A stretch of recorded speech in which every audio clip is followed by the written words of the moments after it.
வணக்கம் நேயர்களே. ஒவ்வொரு நாளும் நாங்கள் ஏதோ ஒன்றை கற்றுக்கொள்கிறோம். இயற்கையிலாக இருக்கட்டும், மனிதர்களிடமிருந்தாக இருக்கட்டும், எதனிடமிருந்தாவது நாங்கள் ஏதோ ஒன்றை கற்றுக்கொள்கிறோம் இல்லையா? குறிப்பாக திரைப்படங்கள், அந்த திரைப்படங்களிலிருந்து வெளிவருகின்ற பாடல்கள். இந்த பாடல்களை நீங்கள் 30 வருஷத்துக்கு முன்போ அல்லது 20 வருடங்களுக்கு முன்போ கேட்கின்ற போது அந்த பாடலை ஒவ்வொரு முறை கேட்கின்ற போதும் ஒரு புதிய அனுபவத்தை இல்லாட்டி ஒரு புதிய கண்டுபிடிப்பு உங்களுக்குள் ஏற்படும் இல்லையா? அது உண்மைதானே. எவ்வளவோ காலமாக கேட்கின்ற ஒரு பாடலை திடீரென்று கேட்கின்ற போது அடே, இந்த பாடலில் இப்படி ஒன்று இருக்கிறதா என்று தோன்றும் இல்லையா? சரி, அப்படியான புதுமைகளை எல்லாம் இந்த திரைப்பட பாடல்கள் நமக்கு தருகின்றன. அதனால்தான் இப்போதும் அந்த பாடல்களோடு இருப்பதற்கு நாங்கள் விரும்புகிறோம். உங்கள் மனம் கவர்ந்த பாடல்களை உங்களுக்கு தருவதற்காகத்தான் நினைத்தாலே இனிக்கும் வார நாட்களில் காலை 9 மணி முதல் 10 மணி வரை உங்களுக்காக இந்த நிகழ்ச்சியை தருகிறது. அதே நேரம் ஒரு நாள் வெள்ளிக்கிழமைகளில் நாங்கள் ஒரு அதிதிக்கு சந்தர்ப்பம் கொடுக்கிறோம். இன்று வெள்ளிக்கிழமை, இன்று ஒரு அதிதியோடு நாங்கள் உங்களை சந்திக்கிறோம். மட்டக்களப்பிலிருந்து வந்திருக்கிறார் பெருமாள் சண்முகநாதன் என்கின்ற ஒரு விருந்தினர், நினைத்தாலே இனிக்கும் நிகழ்ச்சியின் ரசிகர். வணக்கம் ஐயா. நலந்தானே? மட்டக்களப்பிலிருந்து இவ்வளவு தூரம் வந்திருக்கிறீர்கள் பயணித்து. அத்தனை விருப்பமாக உங்களுக்கு இந்த நிகழ்ச்சியில்? இந்த நிகழ்ச்சியில் நான் கூடுதலாக இந்த கொரோனா காலத்திலிருந்து தொடர்ச்சியாக இருக்கிறேன். நிகழ்ச்சி ஊடாக நாங்கள் இந்த மறக்கப்பட்ட பழைய பாடல்களை நேரடியாக நிகழ்ச்சி ஊடாக பார்க்கவும் கேட்கவும் ஒரு வாய்ப்பு வசந்தன் டிவி எங்களுக்கு வழங்கப்பட்டிருக்கு. ஆனால் வசந்தன் டிவி நிறுவனத்துக்கு எங்களுடைய மனப்பார்வை வாழ்த்துக்களும். சரி, நீங்கள் பிரதிகள் அனுப்பியிருக்கிறீர்களா முன்பு? 2 பிரதிகள் அனுப்பினேன். 2மே சேர்த்து கொள்ளப்பட்டதா? சேர்த்து கொள்ளப்பட்டது. சரி, அதுவே எங்களுக்கு சந்தோஷம். இப்படி ஒரு சந்தர்ப்பம், அதாவது நேரே சென்று பங்கு பெற்றலாம் என்று சொன்னவுடன் நீங்கள் எப்போதிருந்து தயாராகினீர்கள்? நீங்கள் இந்த முதலாக அம்பாரா மாவட்டத்தில் ஒரு முஸ்லீம் ஒரு முதலாக கலந்து கொண்டவர். அன்றிலிருந்து எனக்கும் ஒரு ஆர்வம் வந்தது. நிகழ்ச்சியூடாக நாமளும் நேரடியாக கலந்து கொண்டு நம்மளுடைய இந்த விருப்பங்களையும் மற்றது நேர்களுடைய பகிர்ந்து கொள்ள வேண்டுங்கிற ஒரு ஆர்வம் இருந்தது. தான் இந்த சந்தர்ப்பம் கிடைத்திருக்கிறது. இப்போதுதான் உங்களுக்கு சந்தர்ப்பம் கிடைத்திருக்கிறது. சரி, உங்களுடைய முதல் பாடல் தெரிவு என்ன? முதல் பாடல் நான் முதல் பாடலாக தெரிவு செய்திருக்கின்றேன். அகத்தியர் படத்திலே டி.கே. கலா அவர்கள் பாடிய பாடல். இந்த பாடலில் தாய் சிறந்த கோவில் இல்லை என்ற பாடல். தாய்க்கும் தந்தைக்கும் சமமான பங்கு உண்டு. சில பேர்கள் பொதுவாக தாயை உயர்த்தியே பாடல்கள் திணிப்பார்கள், கேட்கிறவர்கள் தாயை கேட்பார்கள். ஆனால் நான் 2 பேரையும் நேசிக்கின்றேன். எனவே 2 பேருக்கும் சமமான பாடலாக அந்த பாடலை நான் தெரிவிச்சிருக்கேன் முதல் பாடலாக. சரி, பார்த்து ரசிப்போம். அகத்தியர் திரைப்படத்தில் இடம்பெற்ற பாடல் எங்களுடைய விருந்தினரின் விருப்பமாக வருகிறது. தாயிற் சிறந்த கோவிலும் இல்லை, தந்தை சொல் மிக்க மந்திரம் இல்லை. பெருமாள் சண்முகநாதன் அவர்களே, உங்களுடைய முதல் விருப்பம் தந்தை தாய்க்கு சமர்ப்பணமாக இருந்தது அந்த அகத்தியர் படத்தில். உங்களுடைய குடும்பம் பற்றி சொல்லுங்கள். ஏனென்றால் உங்களை போன்ற நேயர்கள் எங்களுடைய நிகழ்ச்சியை பார்த்து ரசித்துக் கொண்டிருப்பார்கள். அப்படி வருகின்ற உங்களை பற்றி அறியும் ஆர்வம் அவர்களுக்கு இருக்கும் இல்லையா? உங்கள் குடும்பம் பற்றி சொல்லுங்கள். எங்கள் குடும்பம் நாங்கள் பதுளை மாவட்டத்திலே பிறந்த நாங்கள். பதுளை மாவட்டத்திலே குமிஷம் ஒரு தேயிலை தோட்டத்திலே பிறந்து அங்கே தான் ஆரம்ப கல்வியை நான் தொடர்ந்தேன். உயர்கல்வி பண்டாரவளை வித்தியாலயத்தில் தொடர்ந்தேன். 83ஆம் ஆண்டு நாட்டில் நடந்த அசாதாரண நாங்கள் இடம்பெயர்ந்து மட்டக்களப்புக்கு சென்றீர்கள். அங்கே திருமணம் முடித்து அங்கே பிள்ளைகளுடன் வாழ்ந்து கொண்டு. எத்தனை பிள்ளைகள் உங்களுக்கு? 2 பிள்ளைகள். 2 பிள்ளைகள். இருவரும் பெண் பிள்ளைகள். இல்லை, என்ன செய்கிறார்கள்? மூத்தவர்கள் ஓயலோட திருமணம் முடித்து அவர்கள் தனியான தொழில் செஞ்சு கொண்டிருக்கிறார்கள். இளைவர் இந்த ஏஎல் முடிச்சுட்டு அவர் தொழில் எதிர்பார்த்து கொண்டு இருக்கிறார். சரி, அடுத்து என்ன பாடல்? விவசாயி படத்திலே டி.எம். சவுந்தரராஜன் பாடிய விவசாயி கடவுளின் முதலாளி என்ற பாடலை நான் தெரிவு செய்கின்றேன். அந்த பாடலை அந்த பாடலுக்கு முக்கியமான காரணங்கள், நமது நாட்டிலே முக்கியமான முதுகெலும்பாக வருமானத்தை எடுத்தரும் ஒரு தொழிலாக விவசாயி தான் முன்னிலை வைக்கின்றது. எனவே இந்த விவசாயிகளை கௌரவிக்குமாகவும் அவர்கள் இன்றைக்கு நாம் அவர்கள் நேசித்து வணங்கக்கூடியவர்களாகவும் அவர்களுக்காகவே அவர்களை கௌரவிப்பதற்காக இந்த பாடல் நான் தெரிவிக்கின்றேன். விவசாயி திரைப்படத்தில் நல்ல அருமையான கருத்துக்களை கொண்ட பாடல். கடவுள் என்னும் முதலாளி, கண்டெடுத்த தொழிலாளி, விவசாயி. பார்த்து ரசிப்போம்.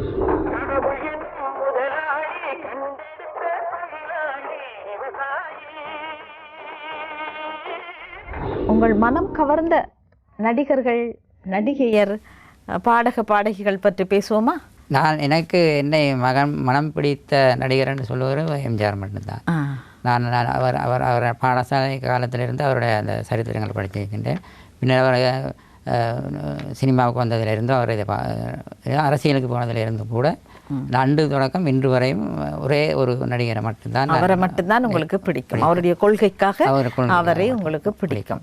நடிகையரை பொறுத்தவரை ஜெயலலிதா அம்மா அவர்களை பிடிக்கும். அவர்களும் எம்ஜிஆர் கூடவே நடந்து சினிமாவில் பிரவேசித்து பின்னர் அரசியலுக்கு வந்து மக்களுக்காக சேவை செய்தவர்கள். அவர்களை பிடிக்கும். அவர் ரொம்ப பிடிக்கும். சரி, அப்போ அவர்கள் இருவரும் தோன்றும் ஒரு பாடல் ரசிப்போமா அல்லது வேறு பாடல் ரசிக்க போகிறோம்? அவர் தனியாக பாடல்களை தான் அவர் தெரிவு செய்திருக்கிறீர்கள். சரி, என்ன பாடல்?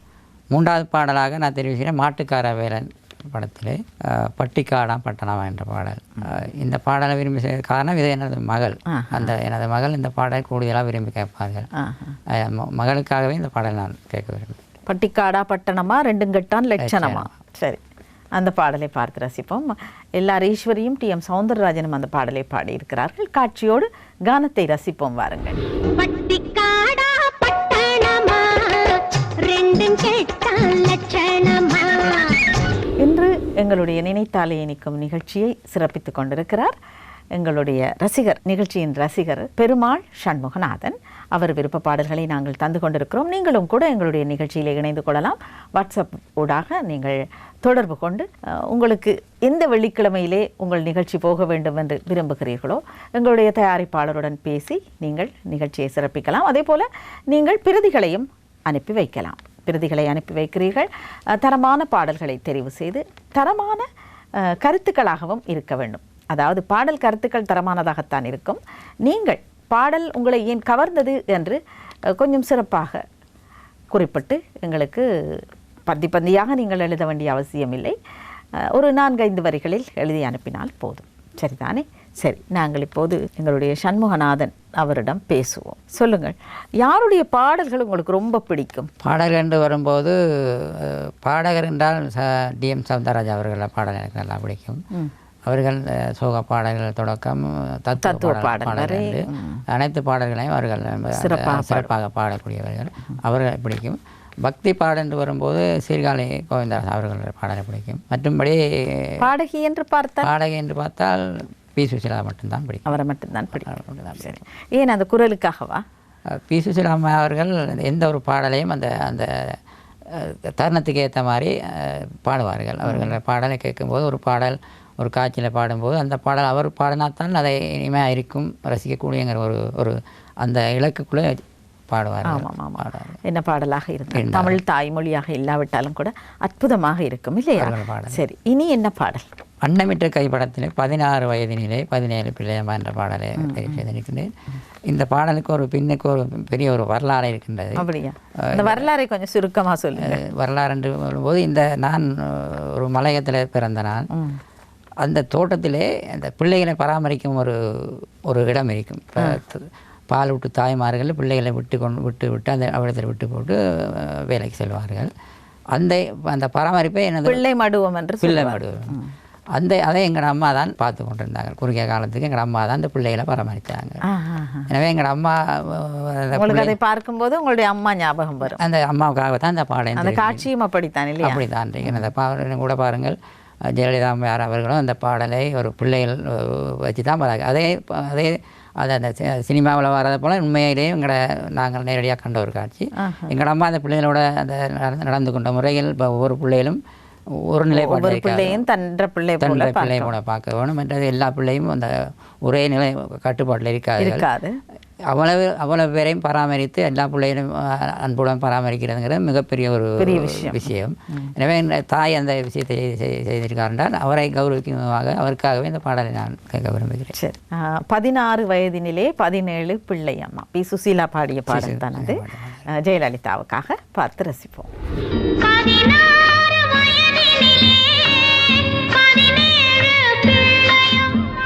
பெருமாள் சண்முகநாதன் அவர்களே, உங்கள் தொழில் என்ன?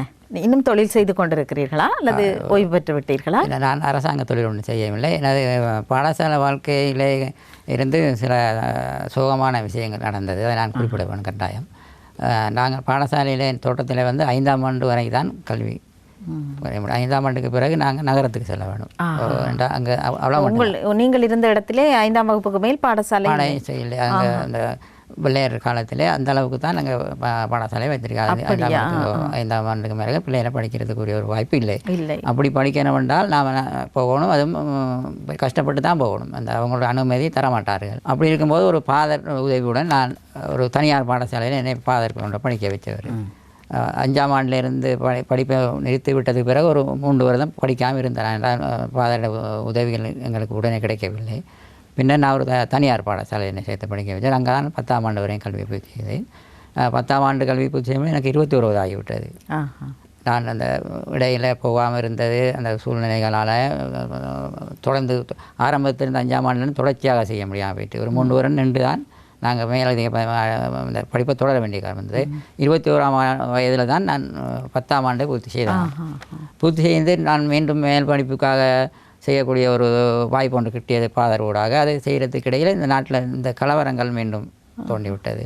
அதன் பின்னர் நாங்கள் மட்டக்களப்புக்கு இடம்பெயர்ந்து போனதால் அந்த படிப்பை நான் 10ஆம் ஆண்டுடன் நிறுத்தி கொண்டேன். நான் மட்டக்களப்புக்கு சென்று பின் படிப்பை தொடரவில்லை. அங்கத்திய சூழ்நிலை அந்த காலத்திலே நாங்கள் அப்படி ஒரு சூழ்நிலை இருக்கவில்லை. கலவரங்கள் காரணமாக நாங்கள் ஒரு அகதி முகாமில் தான் வாழ்ந்தோம். சரி சரி. அடுத்து என்ன பாடல்? அடுத்து கற்பகம் படத்தில் அத்தை மடி மெத்தையடி ஆடி விளையாடாம என்ற பாடல். இது கேஆர் விஜயம்மா அவர்களின் முதல் படம். எனவே இந்த பாடலில் அவர்கள் நடிப்பு ரொம்ப பிரமாதமாக இருக்கின்றது. காரணம் உண்மையிலே அவர் ஒரு அந்த பிள்ளைக்கு தாயாக மாறிவிட்டார். அது ஜெமினி கணேசனும் கூட அவர்கள் நடிப்பும் இருக்குது. இந்த ஒரு தாய் என்ற ஒரு உண்மையிலே அவரோட குழந்தை எந்த அளவுக்கு அவர்கள் அந்த பாசத்தை காட்டி வெளிப்படுத்தி பராமரிப்பார்கள், அந்த அளவுக்கு அவர்கள் அந்த பாசத்தை வெளிக்காட்டும்போது நமக்கு அதை பார்க்கும்போது ரொம்ப ஒரு இங்கேயும் உங்கள் தாயார் தான் உங்கள் ஞாபகத்துக்கு வருவார். நான் வளமையாக நான் எல்லா பாடல்கள்லையுமே அந்த குழந்தைகளுக்கு சம்பந்தமான பாடல் தான் தெரிவு செய்வீர்கள். சரி நேர்களே, நாங்கள் இப்போது கற்பகம் திரைப்படத்தில் இடம்பெற்ற அத்தை மடி மெத்தையடி என்கின்ற பாடலை பார்க்கிறோம். அத்தை மடி மெத்தையடி ஆடி விளையாடம்மா. பெருமாள் சண்முகநாதன் அவர்களே, உங்களுடைய தொழில் பற்றி நீங்கள் சொல்லவில்லை இல்லையா? சொல்லுங்கள். நான் 83ஆம் ஆண்டு இடம்பெயர்ந்து மட்டக்களப்புக்கு போனதுக்கு பின் ஒரு மகேஷ் பில்டர்ஸ் என்ற ஒரு தனியார் கண்ட்ராக்ட் செய்கிறவர், பில்டிங் செக்டரில் வேலை செஞ்சவர். அவரோட தொடர்ச்சியாக ஒரு 10 வருடம் வேலை செஞ்சான். அவரிடம் இப்போ அவர் ஒரு 20-30 பேருக்கு மேலே வச்சு வேலை செய்வார். அவர்களுக்கான சாமான்களை அந்த பொருட்கள் இப்போ இந்த இடத்துக்கு இத்தனை பேக் சிமெந்தி நீங்கள் அனுப்பணும், இதை நீங்கள் அனுப்ப வேணும், இத்தனை இவ்வளோ கல் அனுப்ப வேணுங்கிற ஒரு அந்த அவர் ஒரு எஸ்டிமேட் படி அந்த எஸ்டிமேட் படி சாமானை நான் அனுப்புவேன் அந்த ஸ்டோருக்கு பொறுப்பாக ஒரு 10 வருடமாக வேலை செஞ்சுதான். பின்னர் அவர் இறந்து வைத்தார். அதோட அந்த அவருடைய தொழிலை பராமரிக்கிறதுக்கு அவருக்கு அவருடைய குடும்பங்களில் யாரும் இல்லை. எனவே அந்த தொழில் அவருடைய வேற ஒரு ஆள் செய்ய வழிகிட்டவர். நான் அவருடன் என்னோட தொழில் செய்ய சொன்னவர். எனக்கு அவருடன் இவர்கிட்ட இருக்கிற அந்த ஒரு உறவு அவர் கூட இருக்கவில்லை. எனவே நான் அவர்கிட்ட இருந்து விலகி கொண்டேன். அதுக்கு பிறகு என்ன செய்ய? அதுக்கு பிறகு கொச்சிக்கா மில் ஒன்று வீட்டிலே போட்டு செஞ்சேன். நான் சொந்தமாக ஒரு மில் ஒன்று செய்தேன். அதுவும் அதிலேயும் பெருசாக ஆதாயங்கள் இல்லை என்ற இதில் நான் மீண்டும் ஒரு இந்த கொன்றைக்கு வேலை தான் செஞ்சேன். அதுலேயும் ஒரு 12 வருஷங்களை செய்தேன். நான் செய்து அதிலிருந்து ஓய்வு பெற்ற பிறகு ஓய்வு என்றால் அது காணும் என்ற ஒரு நிலைப்பாட்டுக்கு வந்த பிறகு தான் இப்போ நான் இங்கே ஒரு 4 வருஷம் கூடி வேலை செய்கிறேன். இங்கே என்று சொன்னால் ராகமையில் தான் இந்த வங்கியால் ஈடு வச்ச வங்கியால் ஈடு வச்சிருக்காங்க. வீடு வச்சவர் வெளிநாட்டுக்கு போய்த்தார். அந்த வீடை இன்னொருவர்கிட்ட வங்கி கொடுக்கப்பட்டிருக்கு. அதை நான் பராமரித்து கொண்டு இருக்கிறேன். அதாவது ஈடு வைத்து அது மூழ்கி போனதும் மூழ்கி போன மாதிரி தான் அது. அந்த வீடு அவங்க குறிப்பிட்ட காலத்துக்கு வங்கி தான் பராமரிக்கும். வங்கியால் ஒருவர்கிட்ட கொடுத்துருக்காங்க. நேரடியாக பராமரிக்க முடியாத இன்னொரு இடம் கொடுத்து பராமரிக்காங்க. அவர் தான் எனக்கு சேலரி தரவர். அவர்கிட்ட தான் நான் வேலை செய்கின்றேன். 2 வீடு. சரி, உங்களுக்கு மனதுக்கு ரொம்ப பிடித்திருக்கிறதா அந்த தொழில்? அந்த தொழில் எனக்கு மனதுக்கு ரொம்ப பிடித்திருக்கு. காரணம் என்னவென்றால் நான் வீட்டில் கூட எனக்கு இந்த நிகழ்ச்சிகளை கேட்கறதுக்குரிய வாய்ப்புகள் கிடைக்கும். இந்த அந்த நிகழ்ச்சி கேட்க நான் ஒரு கிறிஸ்தவன், நான் கிறிஸ்தவன். சேர்ச்சிக்கெல்லாம் போகிறதுக்குரிய அந்த வாய்ப்புகள் எனக்கு எங்கள் வீட்டில் இருந்து கிடைக்கிறத விட இந்த இடத்துல கிடைக்கும். ஏன்னா இந்த இடத்துல எந்த விதமான ஒரு தொல்லைகளும் இல்லை. தனியாக நான் இருக்கின்றேன், தனியாக சமைச்சு சாப்பிட்டு கொண்டு இருக்கின்றேன். என்னோட வீட்டை போல நான் அதை பராமரித்து கொண்டு இருக்கின்றேன். எனக்கு சகல விதமான சுதந்திரமும் அங்கே வழங்கப்பட்டிருக்கு. இப்போ நான் இந்த எழுத்து வேலைகளும் செய்கிறேன். நான் சில கவிதைகளை எழுதுவேன். அதுக்கு வாய்ப்புகள் எல்லாம் இங்கே இனிமையானது. சரி, அடுத்து என்ன பாடல்? அடுத்து பெற்றால் தான் பிள்ளையா படத்தில் நல்ல நல்ல பிள்ளைகளை நம்பி. இது எம்ஜிஆர் பாட்டு தான். இந்த பாடல்களிலே முக்கியமாக அந்த எம்ஜிஆர் எப்போதும் பிள்ளைகளுடன் கொஞ்சம் அந்த நெருக்கமாக பழகுவார். அவர்கள் எப்போதும் பிள்ளைகள் தாய் என்று வரும்போது அவர் ஒரு குடும்ப தலைவன் இருப்பார். எனவே இந்த பாடல்களே சில வரிகள் அவர் இந்த ஒரு ஒரு பாடல்கள் மட்டுமில்லாமல் அந்த பிள்ளைகள் கூட சில அறிவுறுத்தலையும் வழங்குகிறார். அவருடைய பாடல் வரிகளில் அவர் அதிக கவனம் செலுத்துவார். பல தடவை அவருக்கு எழுத வேண்டி இருக்குமா? இசையும் அப்படித்தான். அதாவது ஒரு பாட்டுக்கு ஒரு 5-6 வகையான இசை அமைத்து அதை கேட்டு அதிலே அவருக்கு பிடித்த ஒரு அதே போல பாடல்களிலும் அவர் சில திருத்தங்களையும் சொல்லுவார். அவர் இப்போ அவருடைய அந்த சரித்திரத்தூடாக நாங்கள் அறிஞ்ச மாட்டேன். அவர் ஒரு பாடல் படத்துக்கு ஒரு பாடல் என்றால் அவர் கண்ணதாசன் ஐயா அவர்களை கூப்பிட்டு இந்த பாடல் வரிகள் இப்படித்தான் வேணும் என்ற ஒரு ஒரு அறிவுறுத்தல் வரைந்து அது அவருக்காக அவர் பாடலும் எழுதியிருக்கார். அப்படியான பாடல்கள் சில பாடல்கள் தான் அவருடைய ஆஸ்தான கவிஞர் வாலி இல்லையா? அவர் அரசியலுக்கு போனதுக்கு பிறகு கூட அவரை அரசியல் கவிஞராகவே அவர் நியமனம் செய்தவர். சரி, என்ன பாடல் அடுத்து? பெற்றால் தான் பிள்ளையா படத்திலே நல்ல நல்ல பிள்ளைகளை நம்பி நாடே இருக்குது தம்பி. நாங்கள் அந்த பாடலை இப்போது எங்களுடைய பெருமாள் சண்முகநாதனின் விருப்பமாக பார்த்து ரசிப்போம். நல்ல நல்ல பிள்ளைகளை நம்பி இந்த நாடே இருக்குது தம்பி. பெருமாள் சண்முகநாதன் அவர்களே, உங்களுடைய அதாவது உங்களை போன்ற நேயர்கள் அவர்கள் ஒரு வட்டம் இல்லையா? உங்களுக்குள்ள ஏதாவது அப்படி நட்பு வட்டம் இருக்கிறதா இந்த நேயர்களோடு? 90ஆம் ஆண்டு அகில இலங்கை பூராவும் முதலாக கிராம சேவர் தெரிவுக்கு போட்டி பறிச்சொண்டு வைத்தார்கள். அதுக்கு முதல் காணி உத்தியோகஸ்தராக இருந்தவர்கள் தான் கிராம உத்தியோகஸ்தராக பதவி வைத்தார்கள். அந்த முதலாக 90ஆம் ஆண்டு அதிகார பரவலாக்கள் ஊடாக அந்த அரசாங்க அதிபரிடம் இருந்த அந்த அதிகாரத்தை டிஎஸ் பிரிவு பிரதேச செயலகங்களுக்கு ஊடாக வழங்குவதூடாக பொதுவாக கிராம சேவர்கள் போட்டி பறிச்சொண்டு வைத்தார்கள். அந்த போட்டி பரீட்சையில் நான் போட்டி பரீட்சையில் தோற்றி சித்தி பெற்றேன். சித்தி பெற்று அதாவது நான் 156 புள்ளிகள் எடுத்தேன் நான். ஆனாலும் அது சுகமான விடயம் என்னென்றால் நாங்கள் இலங்கை பிரஜை இல்லைங்கிற ஒரு காரணத்துக்கு இலங்கை பிரஜை இல்லாத ஒரு அரசாங்க தொழிலை செய்யறதுக்கு தகுதி இல்லைங்கிற ஒரு இதை இன்றையவியில் எனக்கு நேர்முக பரீட்சைகளை அறிவித்தார்கள்.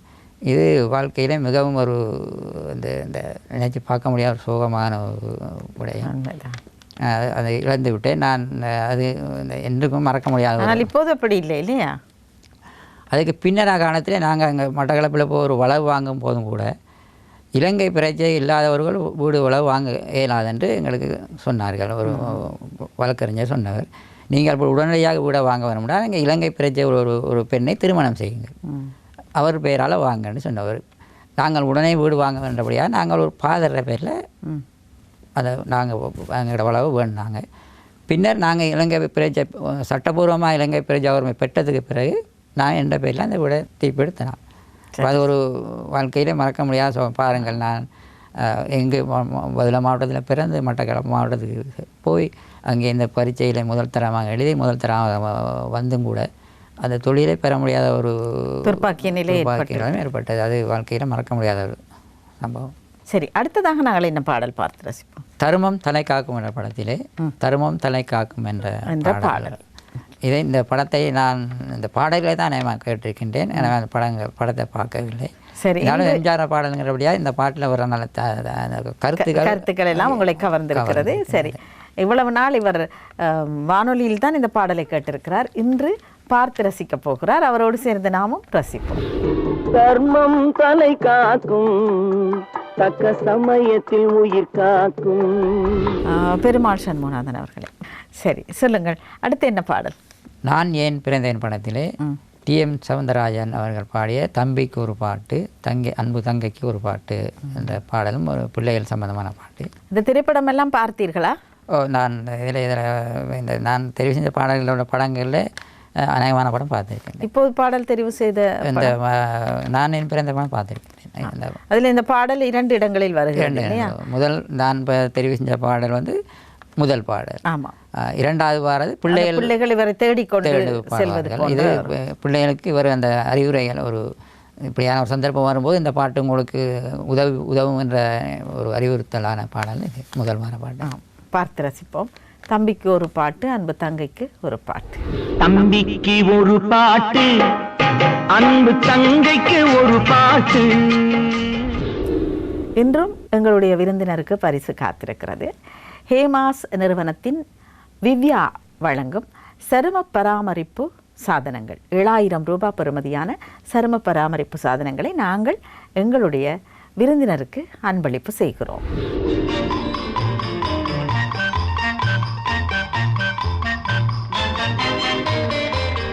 பெருமாள் சண்முகநாதன் அவர்களே, இன்றைய நாளும் உங்களால் மறக்க முடியாத ஒரு நாளாகத்தான் இருக்கும். எங்களுடைய கலையகத்துக்கு வருகை தந்து உங்களுடைய மனதில் இருக்கின்ற இன்பங்கள் துன்பங்கள் எல்லாவற்றையும் எங்களோடு மட்டுமல்ல உங்களை போன்ற ரசிகர்களோடும் பகிர்ந்து கொண்டீர்கள். நன்றி உங்களுக்கு. நன்றி. நாங்கள் மீண்டும் சந்திப்போம் தொலைக்காட்சி வழியாக. சரிதானே? ஆம் நேயர்களே, நாங்கள் உங்களை வார நாட்களில் சந்தித்து கொண்டு தான் இருக்கிறோம். சிறப்பாக இங்கே அழைத்து வந்து, அதாவது ஒரு அதிதி எங்களுக்கு தானும் இந்த நிகழ்ச்சியில் பங்கு கொள்ளப் போகிறேன் என்று கூறிவிட்டு வரும்போது எங்களுக்கும் உங்களைப் போலவே இரட்டிப்பு மகிழ்ச்சி தான். சரி, மீண்டும் சந்திப்போம். இப்போது விடைபெறுகிறோம். நன்றி, வணக்கம்.